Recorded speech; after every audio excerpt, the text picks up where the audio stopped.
السلام علیکم ورحمۃ اللہ وبرکاتہ۔ میرے محترم بھائیوں، بزرگوں، دوستوں، یہ ہمارا اصلاح معاشرہ کا 113واں سبق ہے۔ ہندوستان کیا پوری دنیا کے ہی مسلمان اس بات سے باخبر ہو چکے ہیں کہ بنگلور کے بہت بڑے عالم دین، نڈر اور بے باک جناب حضرت مولانا انظر شاہ صاحب قاسمی کو چند دنوں پہلے دلی کی پولیس ایک متنازعہ تنظیم کا فرد ہونے اور ان کا ساتھ دینے کے جرم میں اپنے ساتھ لے کر گئی، اور ابھی بھی حضرت مولانا جو ہے وہ جیل میں ہی ہیں۔ 24 تاریخ تک ان کو کورٹ کی طرف سے ریمانڈ ملا ہوا ہے۔ میرے محترم بزرگوں، میں کبھی کبھی یہ سوچتا ہوں، ہمارے ملک کے جب میں حالات دیکھتا ہوں کہ وہ بے سہارا علماء، وہ کمزور علماء، وہ مجبور علماء جن کے پاس میں صحیح ڈھنگ سے قلم نہیں ہے لکھنے کے لیے، تو ہماری گورنمنٹ کو پتہ نہیں کہاں سے اطلاع مل جاتی، خبر مل جاتی کہ وہ لوگ ایسے بڑے بڑے کام کر رہے ہیں اور فلاں فلاں تنظیم کا ساتھ دے رہے ہیں۔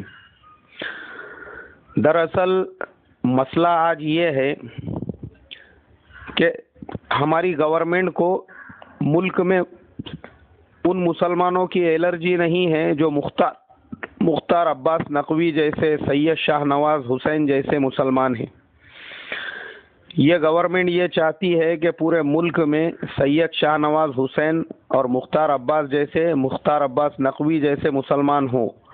اگر سب ایسے مسلمان بن جائے تو گورنمنٹ ان کو سر آنکھوں پر اٹھانے کے لیے تیار ہے، لیکن مولانا انظر شاہ قاسمی، حضرت مولانا عبد القوی صاحب حیدرآباد، حضرت مفتی عبد القیوم صاحب احمد آباد، ایسے جو بے باک مسلمان ہیں، جو قوم کی صحیح رہبری کرنے والے ہیں، رہنمائی کرنے والے ہیں، قوم کے لیے ہر طرح کی قربانی دینے کے لیے تیار ہے، قوم کے لیے کبھی بھی میدان میں اترنے کے لیے تیار ہے، اور جو بے باک ہے، حکومت کے فیصلوں پر کمنٹ کرنے والے، ریمارک کرنے والے، اس کی مخالفت کرنے والے ہیں۔ آج ہماری گورنمنٹ کو ایسے مسلمان نہیں چاہیے۔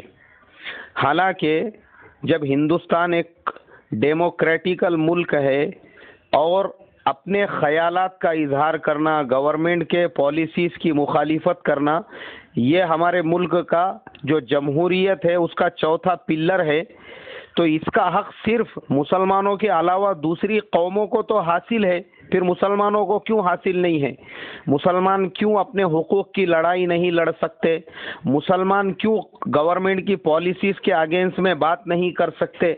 مسلمان کیوں اپنی قوم، اپنے سماج کے حقوق کے لیے دھرنے آندولن نہیں کر سکتے؟ یہ تو ایک طرفہ کاروائی ہو گئی۔ یہ تو سراسر پوری دنیا دیکھ رہی ہے کہ سراسر مسلمانوں کے ساتھ میں ناانصافی اور سوتیلا سلوک ہو رہا ہے۔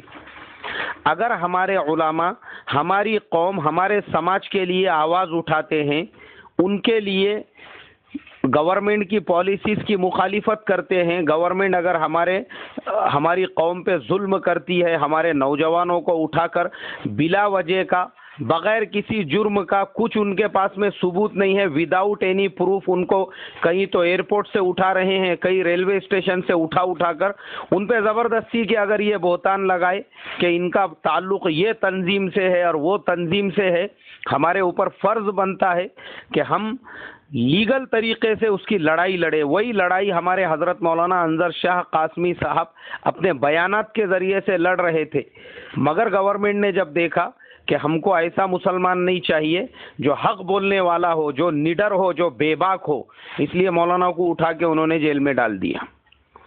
میں آپ سے کہہ رہا ہوں نا، گورنمنٹ کو مسلمانوں کی الرجی نہیں، ان کو سید شاہ نواز حسین جیسے مسلمان چاہیے۔ مختار عباس نقوی جیسے مسلمان چاہیے، سب مسلمان ایسے ہو جائیں گے تو ان کو کوئی ٹینشن نہیں ہے. وہ یہ نہیں چاہتے کہ مولانا انظر شاہ جیسے حق بولنے والے اور بے باک مسلمان جو ہے وہ اس ملک ہندوستان میں رہے. مگر میرے محترم بزرگوں، دنیا کی تاریخ ہے کہ حق بولنے والوں پر صرف آج ظلم نہیں ہوا ہے. اللہ کے نبی صلی اللہ علیہ وسلم کے پہلے سے یہ سلسلہ چلتے آ رہا ہے. حق کی وجہ سے حضرت موسیٰ علیہ السلام کو ستایا گیا، حق کی وجہ سے حضرت عیسیٰ علیہ السلام کو ستا کر سولی پر لٹکانے کی کوششیں کی گئی، حق کی وجہ سے اصحاب کہف کو اپنا شہر چھوڑ کے جانا پڑا، حق کی وجہ سے حضور پاک صلی اللہ علیہ وسلم کے راستے میں کانٹے بچھائے گئے، آپ کو پتھروں سے مارا گیا، صحابہ پر ظلم و ستم کے پہاڑ توڑے گئے، تابعین تبع تابعین کے اوپر ظلم کے پہاڑ توڑ دیے گئے. امام احمد ابن حنبل رحمۃ اللہ علیہ کو برہنہ کر کے 100 کوڑے مارے گئے اور آپ کی یہ حالت ہو گئی کہ اٹھا کے جیل میں ڈال دیا گیا. حضرت امام ابو حنیفہ رحمۃ اللہ علیہ کو اٹھا کے جیل میں ڈال دیا گیا اور اسی جیل کے اندر سے ان کا جنازہ نکلا. کس وجہ سے؟ کیا گورنمنٹ کے ساتھ میں لڑائی تھی؟ صرف یہ لڑائی تھی کہ یہ لوگ حق بولنے والے تھے. اور پھر ہم آگے بڑھتے ہیں، زمانے بدلتے گئے. حضرت سید احمد شہید سرہندی رحمۃ اللہ علیہ پر اس لیے ظلم توڑے گئے، اکبر بادشاہ کے اگینسٹ میں کھڑے ہوئے تھے. ہمارے جو اکابرین ہیں، حضرت شاہ اسماعیل شہید رحمۃ اللہ علیہ کو کیوں شہید کیا گیا؟ اس لیے کہ دلی کی جامع مسجد کے ممبر سے آپ حق کا اعلان کیا کرتے تھے. ہمارے حضرت شیخ الہند مولانا محمود الحسن گنگوہی رحمۃ اللہ علیہ کو، ایک بوڑھا آدمی پوری زندگی جس نے بچوں کو پڑھانے میں لگا دی، اٹھا کے ان کو مالٹا کی سرد جیل کے اندر ان کے شاگرد حضرت مولانا حسین احمد مدنی کے ساتھ اٹھا کے کیوں ڈال دیا گیا؟ ان لوگوں کے پاس کوئی ہتھیار تھے، توپ تھا، بارود تھا، گولا تھا، میزائل تھا، ایٹمی پاور تھا، ہائیڈروجن بم تھا؟ کچھ بھی نہیں تھا. ان کے ساتھ میں حق تھا، وہ حق کی بات کر رہے تھے. مگر اس زمانے کی انگریز گورنمنٹ بھی حق کو پچا نہیں سکی اور اٹھا کر اس نے ان لوگوں کو مالٹا کی سرد جیل میں ایک پانی کے جزیرے میں کالا پانی کی سزا کے لیے ڈال دیا. اس کے بعد میں بھی جب ملک آزاد ہوا تب سے ہم آج تک دیکھتے آ رہے ہیں، جن جن علماء نے حق کی بات کی، حق کے لیے آوازیں اٹھائی، تو گورنمنٹوں نے، کیونکہ وہ یہ الزام تو نہیں لگا سکتے کہ انہوں نے جو ہے حق کی بات کی، انہوں نے مسلمانوں کے طرفداری میں بات کی، اس لیے ہم ان کو اٹھا کے جیل میں ڈال رہے ہیں.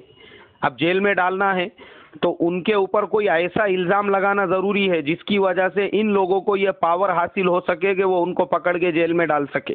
تو لگاؤ بولے ان کے اوپر بہتان. اب ہمارے مسلمان نوجوانوں کو ہراساں کیا جانے لگا، زبردستی اٹھا کر یہ اس کا تعلق یہ تنظیم سے ہے، اس کا تعلق وہ تنظیم سے ہے، حالانکہ بیچارے نے پوری زندگی میں اپنی کبھی محلے کی تنظیم کو جوائن نہیں کیا، کبھی اپنے محلے کے کسی تنظیم کے مشورے میں اس نے شرکت نہیں کیا. اٹھا کے اس کو یہ ملک اور وہ ملک اور پوری دنیا بھر میں، اور تاریخ گواہ ہے جتنے بے قصور مسلمانوں کو پکڑ کر جیلوں میں ڈال کر ان کی جوانیاں اور ان کے ایجوکیشن کو برباد کرنے کی کوشش کی گئی. آخر میں انصاف انہی کو ملا اور کورٹ کو یہ کہنا پڑا کہ ہاں بھائی یہ با قصور ہے، ان کو باعزت بری کیا جاتا ہے. وہ نوجوان بیچارے جنہوں نے 18 سال جیلوں کے اندر گزارے، پھر ان کو باعزت بری کیا گیا. 2002 کے بعد میں مولانا آدم جی جیسے بزرگ لوگ 70 اور 80 سال کے، اور ان کے ساتھ جو ان کے 18-20 ساتھی تھے، ان تمام کو اٹھا کے 10 سال تک جیل میں سڑایا گیا. اور کیا رزلٹ ہاتھ میں آیا؟ آخر میں یہی فیصلہ آیا کہ یہ تمام لوگ بے قصور ہیں، ان کو باعزت بری کیا جائے.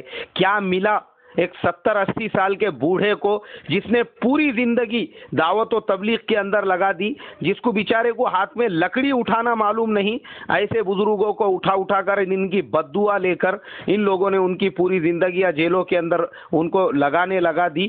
اور جب نکلے وہ تو چند مہینوں کے بعد ان کا بیماریوں کی وجہ سے انتقال ہو گیا. مجھے آپ بتائیے اس کا کیا صلہ ملا؟ آخر میں تو فیصلہ وہی آیا کہ یہ تمام لوگ بے قصور تھے، ان کو باعزت بری کیا جائے. مفتی عبد القیوم صاحب جو آپ 12-13 سال جیل میں رہے، باخر میں تو باعزت بری کرنا پڑا.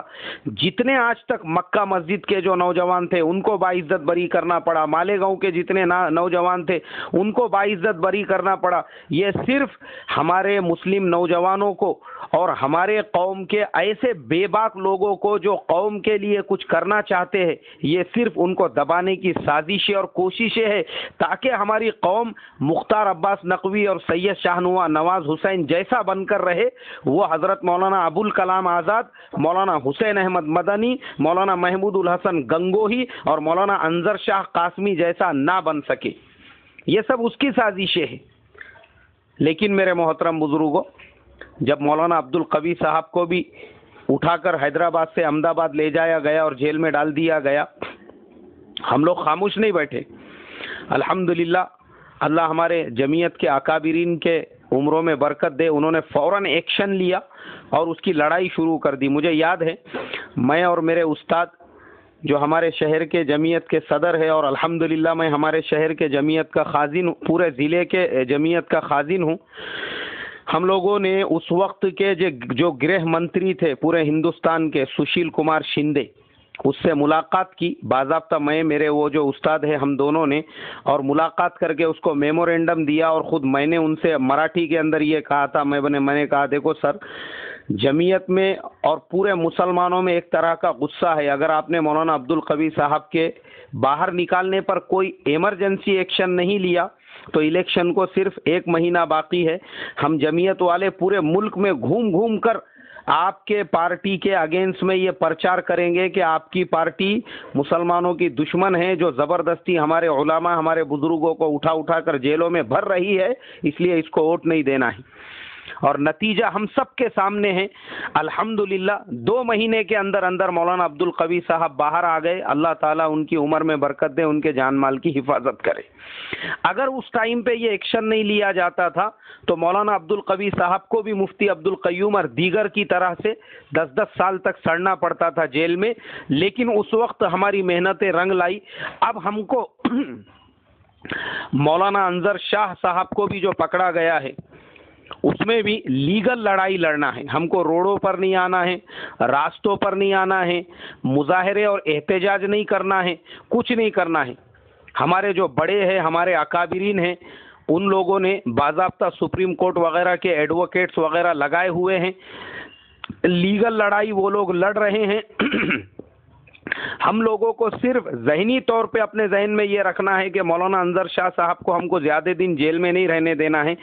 اس کے لیے ہمارے بڑوں کی طرف سے اب آگے جو کوئی بھی فرمان ہم کو آئے گا ہم انشاءاللہ اس کے مطابق عمل کریں گے، لیکن لیگل طریقے سے. ہم کو اللیگل کوئی کام نہیں کرنا ہے جس سے ہمارے ملک کے قانون ٹوٹے یا لا اینڈ آرڈر کا مسئلہ کھڑا ہو. ہم کو ایسا کوئی کام نہیں کرنا ہے. ہم لیگل طریقے سے لڑیں گے. ہم مولانا انظر شاہ قاسمی کو بھی مفتی عبدالقیوم صاحب، مولانا آدم جی اور دیگر لوگوں کی طرح سے جیل میں سڑنے نہیں دیں گے انشاءاللہ. جتنی طاقت ہو سکتی ہے انشاءاللہ ہمارے بڑے بھی لگا رہے ہیں، ہم بھی لگائیں گے، اور لیگل طریقے سے جتنی محنت ہو سکتی ہے وہ کر کے حتی الامکان جلدی سے جلدی ان کو بیل کے اوپر باہر لانے کی کوشش کریں گے. باقی آپ تمام لوگوں سے میں یہی درخواست کروں گا، صبر کریں، اللہ سے دعائیں کریں، اور جتنا ہو سکتا اپنی اپنی مسجدوں میں قنوت نازلہ کا ہم لوگ اہتمام کریں، کیونکہ یہ فتنے فساد کا وقت ہے اور خاص طور پہ مسلمانوں کے لیے بڑے حالات کا وقت ہے. اللہ تبارک و تعالی اس ملک میں مسلمانوں کے جان کی، مال کی، عزت کی، آبرو کی، مدارس کی، مساجد کی، خانقاہوں کی، درگاہوں کی، مسلمانوں کے مرکزوں کی، مسلمانوں کے تمام جان مال کی، دکانوں کی، کاروبار کی، ہر چیز کی پوری طرح سے اپنے فضل و کرم سے حفاظت فرمائیں. السلام علیکم ورحمۃ اللہ وبرکاتہ.